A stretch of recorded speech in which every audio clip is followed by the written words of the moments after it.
Silent manipulation అంటే shouting కాదు.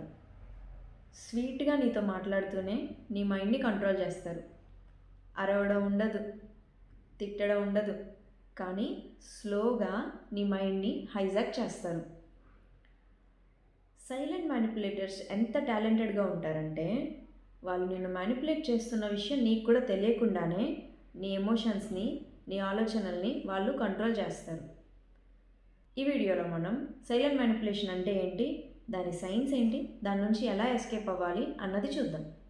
Science of silent manipulation ఏంటంటే, నువ్వు ఎప్పుడైనా బౌండరీస్ పెట్టావనుకో, నేను నీకోసం చాలా చేశాను, నువ్వు ఇప్పుడు ఇలా బిహేవ్ చేస్తున్నావు అని గిల్టీ గేమ్ స్టార్ట్ చేస్తారు.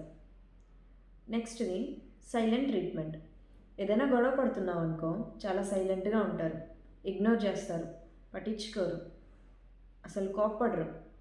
నువ్వు డిస్టర్బ్ అయినంత వరకు నీకు రిప్లై ఇవ్వకుండా ఇగ్నోర్ చేసుకుంటూ ఉంటారు. సైలెంట్ టార్చర్ చూపిస్తారు. Next confusion game. తప్పు వాళ్ళదే అయినా సిచ్యువేషన్ని ట్విస్ట్ చేసి నువ్వు గిల్టీగా ఫీల్ అయ్యేటట్లు చేస్తారు.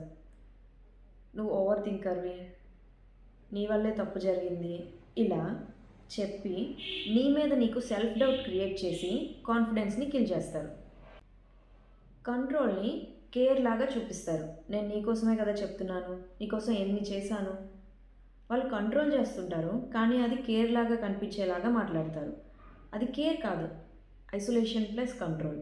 నువ్వు ఆల్వేస్ టయర్డ్గా ఫీల్ అవుతూ ఉంటే అది మ్యానిపులేషన్.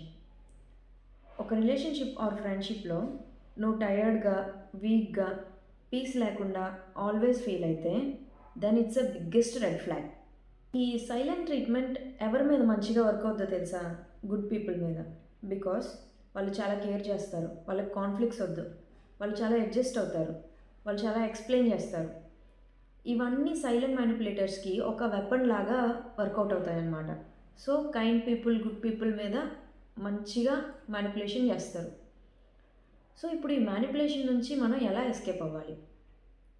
ఈ సైలెంట్ మ్యానిపులేషన్కి నుంచి ఎస్కేప్ అవ్వాలంటే ఫస్ట్ నీకు తెలియాలి, అవేర్నెస్. వీళ్ళు నన్ను మ్యానిపులేట్ చేయడానికి ట్రై చేస్తున్నారు అన్న అవేర్నెస్ మనకి రావాలి. Then stop over explanation. Strong people ఎప్పుడు డిసైడ్ చేస్తారు, వాళ్ళు ఎక్స్ప్లెనేషన్స్ ఇవ్వరు. సో నువ్వు ఒక విషయానికి డిసైడ్ అయ్యావు అనుకో, చెప్పేసేయ్ అంతే. దానికి ఓవర్ ఎక్స్ప్లెనేషన్ ఇవ్వకు.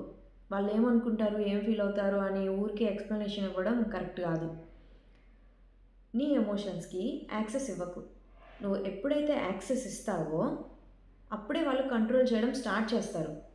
నువ్వు కంఫర్టబుల్ కాకపోతే ఐమ్ నాట్ కంఫర్టబుల్ అని డైరెక్ట్గా చెప్పేసే. నో మీన్స్ నో, అంతే. నీకు కైండ్ హార్ట్ ఉండడం తప్పేం కాదు, కానీ రాంగ్ పీపుల్కి యాక్సెస్ ఇవ్వడం అనేది బిగ్గెస్ట్ మిస్టేక్. ఎనిమీస్ కన్నా ఈ సైలెంట్ మ్యానిపులేటర్స్ చాలా dangerous. So protect your mind, peace and energy.